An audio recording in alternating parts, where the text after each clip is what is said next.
India जो है वो रशिया से तेल ले रहा है। अमेरिका ने उनके ऊपर सैंक्शन भी लगाई, ठीक है, सैंक्शन के साथ साथ उनके ऊपर टैक्सेस भी लगाए, 50% टैरिफ लगाया। उनका टैरिफ उसके बहुत बावजूद ज़्यादा भी, हाई है हाँ जी, इंडिया के लिए। फिर बावजूद भी वो रशिया से तेल ले रहे हैं और उन्होंने ट्रम्प को ओपनली तौर पे कहा कि चाहे तुम हमारे मुल्क का फैसला नहीं कर सकते। इंडियन गवर्नमेंट जैसी भी है, मोदी का किरदार जैसा भी है, इंडिया में गवर्नमेंट डेमोक्रेटिक है। जमहूरी तौर पे मोदी सरकार आई है, मजमूई तौर पे अवाम ने वोट दे के उन्हें लाया है। लेकिन उसके बरक्स पाकिस्तान में अब नाम नहीं लिया जा सकता, वरना उठा के ले जाते हैं घर से। नरेंद्र मोदी की बात करेंगे, जैसे ही वो अपने 2 दिन के दौरे जो कि कह लें जापान और चाइना से फ्री हुए हैं, भारत की कह लें कि सरजमीन पर कदम रखा, वापस आए और यहाँ पर आते ही कह लें कि सेमीकॉन इंडिया 2025 की कॉन्फ्रेंस को अटेंड किया और इसके अंदर भी जापान ने खूब साथ दिया, क्योंकि जापान के अंदर डेफिनेटली सी बात है, उन्होंने अपना जो एआई का एक इनिशिएटिव था वो सामने रखा।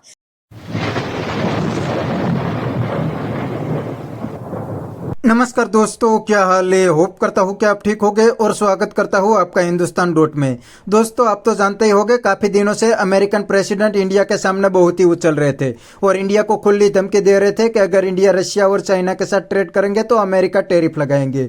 और दोस्तों, इतना ही नहीं, अमेरिका तो इंडिया को आइसोलेट भी करना चाहता था। लेकिन दोस्तों, अमेरिका के लिए अब गेम उल्टा पड़ गया है। जी हाँ दोस्तों, अब खुद अमेरिका ही आइसोलेट हो गया है और इंडिया ने तो चाइना और रशिया दोनों के साथ अच्छे रिलेशन बना लिए हैं। दोस्तों, यह सब देख के पाकिस्तानी भी बहुत परेशान है और कहते हैं कि इंडिया ने तो अमेरिका को मुंह तोड़ जवाब दिया। तो दोस्तों, बिना टाइम वेस्ट किए वीडियो में आगे देखते हैं पाकिस्तानी पब्लिक के रिएक्शन। अगर आप नहीं हैं तो पहले चैनल को सब्सक्राइब कर लीजिए और वीडियो को अंत तक देखें। पहली बात तो ये कि इंडियन गवर्नमेंट जैसी भी है, मोदी का किरदार जैसा भी है, इंडिया में गवर्नमेंट डेमोक्रेटिक है। जमहूरी तौर पे मोदी सरकार आई है, मजमूई तौर पे अवाम ने वोट दे के उन्हें लाया है। लेकिन उसके बरक्स पाकिस्तान में अब नाम नहीं लिया जा सकता, वरना उठा के ले जाते हैं घर से। हाँ, पिकअप सर्विस है और बड़ी क्विक है। उसमें बात बताते भी नहीं है कि लेके कहाँ जा रहे हैं। और उसके अलावा बात ये है कि हमारी गवर्नमेंट जो है, फिल वक्त जो पीडीएम सरकार है, उसमें पीपल्स पार्टी है, नून लीग है, इन दोनों ने 30 साल मिल बांट के हुकूमत पाकिस्तान पे की हुई है। इन पे टैरिफ्स या इन पे जो बैरूनी ममालिक हैं वो बड़ा कम एतबार करेंगे, क्योंकि इन्होंने पहले जब एक दफ़ा एतबार टूट जाता है तो दोबारा एतबार बहुत मुश्किल से बनाया जाता है। और इन्होंने, लोगों को पता है कि इमदादें आई, अभी सैलाब का दौर चल रहा है, अभी सैलाब आया हुआ है, मेरा इलाका, मेरा हाफिजाबाद से ताल्लुक है, मेरा इलाका डूबा हुआ है सारा। लेकिन इमदाद के नाम पे क्या आ रहा है? एक एक पैकेट बिस्किट, एक एक चाय की पत्ती, छोटी छोटी डिब्बियाँ, और वो कितने खानदानों के लिए? 5-5 खानदानों के लिए। अब उसमें बताएं कि जब ये कोई भी आलमी इदारा जब ये हालात आके देखेगा या सर्वेस करेगा या आवाम उसे सोशल मीडिया पे पोस्ट करेगी, तो उसके बाद कैसे इन पे कोई ट्रस्ट करेगा? सो बेसिकली अगर हमारा मेन इशू ये है हमारे पास डेमोक्रेसी, जब हमारी वो दुरुस्त हो जाएगी उसके बाद सारा कुछ बहुत बेहतरीन हो जाएगा। और इंशाल्लाह वो वक्त आएगा जब हम पाकिस्तान में रह के ये कहेंगे कि भाई हाँ, हम उस पाकिस्तान में सांस ले रहे हैं कि जिसका ख्वाब अल्लामा इकबाल ने देखा था, या जिसके लिए हमारे बड़ों ने कुर्बानियाँ दी थी, या जो कायदे आज़म ने जिसके लिए मेहनत की थी। सबसे पहले तो पाकिस्तान की अगर हम इकॉनमी की बात करें तो पाकिस्तान इस वक्त मेरे ख्याल से दुनिया की छठी बहुत बड़ी इकॉनमी है। लेकिन अगर हम जहाँ तक बात करें इंडस्ट्रियलिस्ट की, या हम बात करें कि जी यहाँ पर इंडस्ट्रीज क्यों नहीं लग रही, यहाँ पर मेड इन पाकिस्तान का टैग जो है वो इतना कम क्यों है, उसकी बहुत बड़ी वजह यह है कि पार्लियामेंट के अंदर जब अशराफिया आकर बैठेगी, जब फॉर्म 47 की गवर्नमेंट आकर बैठेगी और वो आकर अपने लोगों को नवाजेगी और अपने लोगों को इंपोर्ट पॉलिसीज़ के अंदर कमी करके देगी, अपने लोगों को इंपोर्ट के अंदर टैक्सेस रिफॉर्म्स करेगी, टैक्सेस छोड़ेगी, तो कौन मेड इन पाकिस्तान अफोर्ड करेगा? जब आप देखेंगे कि जी चाइना से जो चीज़ आ रही है वो सस्ती है, मेड इन पाकिस्तान महंगी है, लेकिन आप कहते हैं कि जी मेड इन पाकिस्तान भी हो और इंपोर्ट भी हमारी ना बढ़े, तो ये एक पूरा रिफॉर्म है जो करना पड़ेगा। ना कि सिर्फ पार्लियामेंट के अंदर वो लोग लाकर बैठाने पड़ेंगे जो वाकई इस अवाम के मैंडेट पर आए हों, इस अवाम के वोट पर आए हों, फिर ही पाकिस्तान के अंदर मेड इन पाकिस्तान का जो एक स्लोगन है वो आ सकेगा। दूसरी बात आपने की इंडिया अमेरिका की और पाकिस्तान और अमेरिका रिलेशन की, तो आप ये देख लें कि इंडिया में 1.5 अरब लोगों की आबादी है, तो अमेरिका एंड पर जाकर उस 1.5 अरब मार्केट को ही टच करेगा, वो 24 करोड़ 25 करोड़ की मार्केट को टच नहीं करेगा। उनका फायदा वहां पर है। जो खुददार नेशन और खुददार कौमें होती हैं वो अपने लोगों का सोचती हैं, उनके लोगों का भला इंडिया के साथ है, हमारे साथ नहीं है। अभी आपने देखा कि सुई गैस निकली, आपने देखा पेट्रोल निकला, तेल निकला, आपने देखा कि जी यूरेनियम के एक ज़खायर बलूचिस्तान के अंदर निकले। तो अमेरिका को उससे फ़ायदा है। अमेरिका इस वक्त वो लेने की कोशिशों में है जो हम देखते हैं काफ़ी हद तक वो इन अमेरिकन पपेट्स को लाकर ये इस्टेब्लिशमेंट को कंट्रोल करके, इन इस्टेब्लिशमेंट को डॉलर्स के पीछे लगा के वो काफ़ी हद तक इसमें कामयाब हो चुका है।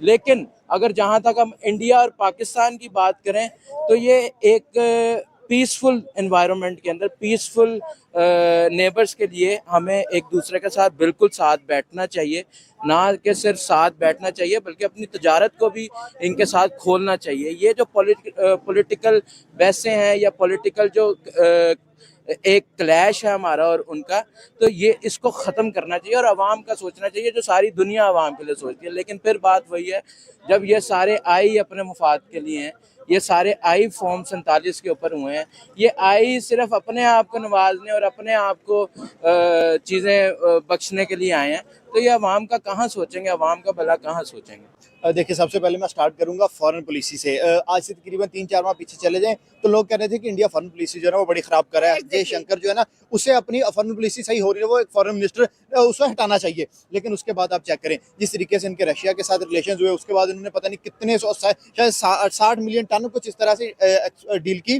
11 मिलियन बैरल्स ऑयल 27 सितंबर से लेकर 27 अगस्त से लेकर 1 सितंबर तक खरीदा है। देखिए, ये एक अच्छा मूव हो गया। उसके बाद एससीओ में गए, वहां पे जाके इनकी जिस तरीके से पुतिन से मुलाकात हुई या बाकी जो भी सीनियर थे तमाम कंट्रीज के, वहां इनकी बहुत ज्यादा डील आपस में हुई। उसके बाद अब आ जाए सिंगापुर की तरफ। सिंगापुर से थोड़ी सी बात करता हूँ कि क्रिश मूवी इंडिया की एक आई थी, मैंने सबसे पहले सिंगापुर को उस मूवी के अंदर देखा था।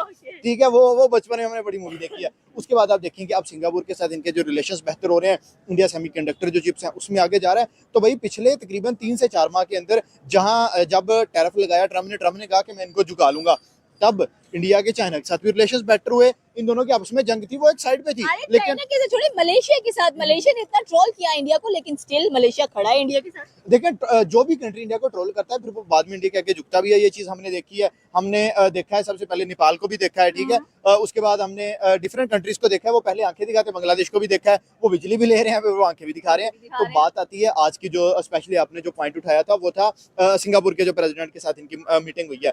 तो भाई बात यही है कि वो जिस तरीके से दिल्ली के अंदर मौजूद है और इनकी कोई जारी सी बात है जब कंट्री में कोलैबोरेशन करने वाले हैं। फॉरेन इन्वेस्टर की बात की जाए तो सिंगापुर सबसे बड़ा पार्टनर नजर आता है। बिल्कुल ऐसा। अच्छा, ठीक है। तो दोस्तों ये थे पाकिस्तानी पब्लिक के रिएक्शन और ये पाकिस्तानियों ने एक दो बातें बिल्कुल सही बताया। पहली बात तो उसने बिल्कुल सही बताई कि इंडिया और पाकिस्तान एक ही दिन अलग हुए थे, लेकिन आज दोनों कंट्री में कोई कंपैरिजन नहीं हो सकती।